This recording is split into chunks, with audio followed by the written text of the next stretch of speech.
లండన్లో పర్యటిస్తున్న సీఎం చంద్రబాబు లండన్లో పర్యటిస్తున్నారు. లండన్లో భారత హైకమిషనర్ విక్రమ్ దొరైస్వామిని సీఎం చంద్రబాబు భేటీ అయ్యారు. యూకేలోని వివిధ వర్సిటీలు ఏపీతో 4 అంశాల్లో భాగస్వామ్యం ఏర్పాటు చర్చించారు. ఏపీలో యూనివర్సిటీ కేంద్రాలను ప్రారంభం, కేంద్ర సహకారంతో జాయింట్ వెంచర్లు ఏర్పాట్లు, వర్సిటీలు, విద్యా సంస్థల మధ్య విద్యార్థుల ఎక్స్చేంజ్ వంటి అంశాలపై సీఎం చంద్రబాబు చర్చించారు. బాలా త్రిపుర సుందరి అమ్మవారికి 800 గ్రాముల వెండి విరాళం. భీమవరం మెంటేవారి తోటలోని శ్రీ బాలా త్రిపుర సుందరి అమ్మవారి వెండి మకర పీఠానికి మంగళవారం దాతలు 800 గ్రాముల వెండిని విరాళంగా అందించారు. పట్టణానికి చెందిన గ్రంథి చిన్న తాతారావు పార్వతీ దంపతులు 500 గ్రాములు, ఏడిద సుబ్బారావు దంపతులు 100 గ్రాములు, కురేళ్ల శ్రీనివాస్ దంపతులు 100 గ్రాములు, చల్లా శ్రవణ్ శ్రీనివాస్ దంపతులు 100 గ్రాముల చొప్పున వెండిని ఆలయ అభివృద్ధి కమిటీకి అందజేశారు. ఆలయ అర్చకులు కొమ్ము శ్రీనివాస్ ప్రత్యేక పూజలు నిర్వహించి దాతలను సత్కరించారు. ప్రపంచ కప్ విజయంలో పంజాబ్ క్రీడాకారుల కృషిని గుర్తిస్తూ పంజాబ్ క్రికెట్ అసోసియేషన్ బహుమతి ప్రకటించింది. జట్టులో ఉన్న ప్రతి పంజాబీ క్రీడాకారిణికి 11 లక్షల చొప్పున నగదు రివార్డు అందజేయనున్నట్లు తెలిపింది. దీంతో కెప్టెన్ హర్మన్ ప్రీత్ కౌర్, ఆల్రౌండర్ అమన్ జోత్ కౌర్లకు ఈ నజరానా లభించనుంది. అంతేకాకుండా జట్టులో ఫీల్డింగ్ కోచ్గా ఉన్న మునీష్ బాలి 5 లక్షల బహుమతి అందుకోనున్నారు.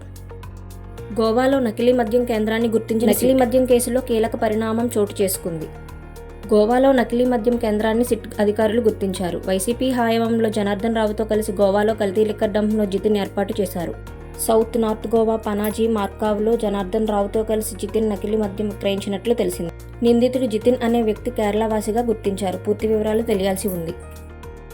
తుఫాన్ నష్టపరిహారం అందజేత. తుఫాన్ ప్రభావంతో నష్టపోయిన వారికి కూటమి ప్రభుత్వం అండగా నిలుస్తుందని ఏలూరు ఎమ్మెల్యే బడేటి చంటి తెలిపారు. భారీ వర్షాల కారణంగా పని దినాలు కోల్పోయిన పేదలకు కూడా సహాయం అందిస్తున్నట్లు ఆయన పేర్కొన్నారు. ఏలూరు మినీ బైపాస్ రోడ్లో గుడారాలు వేసుకుని బొమ్మలు తయారు చేసుకుంటూ జీవనం సాగిస్తున్న పేదలు ఇటీవల భారీ వర్షాలకు ఉపాధి కోల్పోయారు. మంగళవారం ఒక్కొక్క కుటుంబానికి 3,000 ఆర్థిక సహాయాన్ని అందించారు. కొబ్బరి ఉత్పత్తుల ప్రదర్శన. విద్యార్థులు, రైతుల ఆశ. తాడేపల్లిగూడెం ఉద్యాన విశ్వవిద్యాలయంలో మంగళవారం ఉదయం కొబ్బరి ఉత్పత్తులపై ప్రదర్శనను విశ్వవిద్యాలయ ఉపకులపతి ప్రారంభించారు. దేశవ్యాప్తంగా శాస్త్రవేత్తలు సేకరించి వృద్ధి చేసిన వివిధ రకాల కొబ్బరి దుంప రకాలను ప్రదర్శనకు ఉంచారు. దీనిని పరిశీలించడానికి పలు విద్యా సంస్థల విద్యార్థులు, రైతులు తరలివచ్చారు. వారి వివరాలను ఫోటోలతో సేకరించి విశ్వవిద్యాలయం నుంచి అందే సహకారం గురించి అడిగి తెలుసుకున్నారు. 232 అర్జీల స్వీకరణ. అధికారులు క్షేత్రస్థాయిలో పర్యటించి సమస్యలను పరిష్కరించాలని కలెక్టర్ సిహెచ్ నాగరాణి సూచించారు. సోమవారం కలెక్టరేట్తో DRO B Sivanarayana Reddy, DPO M Ramanathareddy, గ్రామ వార్డు సచివాలయ అధికారి వై దోసిరెడ్డితో కలిసి కలెక్టర్ ప్రజా సమస్యల పరిష్కార వేదిక కార్యక్రమంలో ప్రజల నుంచి అర్జీలు స్వీకరించారు. మొత్తంగా 232 అర్జీలు అందాయి.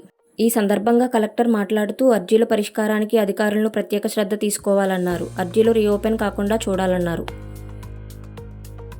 పడమటకు చేరుకున్న జగన్. వైసీపీ అధినేత జగన్ కృష్ణా జిల్లాలోని తుఫాన్ ప్రభావిత ప్రాంతాల పర్యటనకు బయలుదేరారు. ప్రస్తుతం విజయవాడ పడమటకు చేరుకున్నారు. జగన్ను చూసేందుకు కార్యకర్తలు, అభిమానులు భారీగా తరలివచ్చారు. మహిళలు గుమ్మడికాయలతో జగన్కు దిష్టి తీశారు. జగన్పై పూలు చల్లుతూ ఘనస్వాగతం పలుకుతున్నారు. మరోవైపు పోలీసులు వైసీపీ కార్యకర్తలను అడ్డుకుంటున్నారు. రోడ్డు మీద ఉండొద్దంటూ ఆంక్షలు విధిస్తున్నారు. భారత్ మహిళా క్రికెట్ జట్టు తొలిసారి ప్రపంచ కప్ గెలిచింది.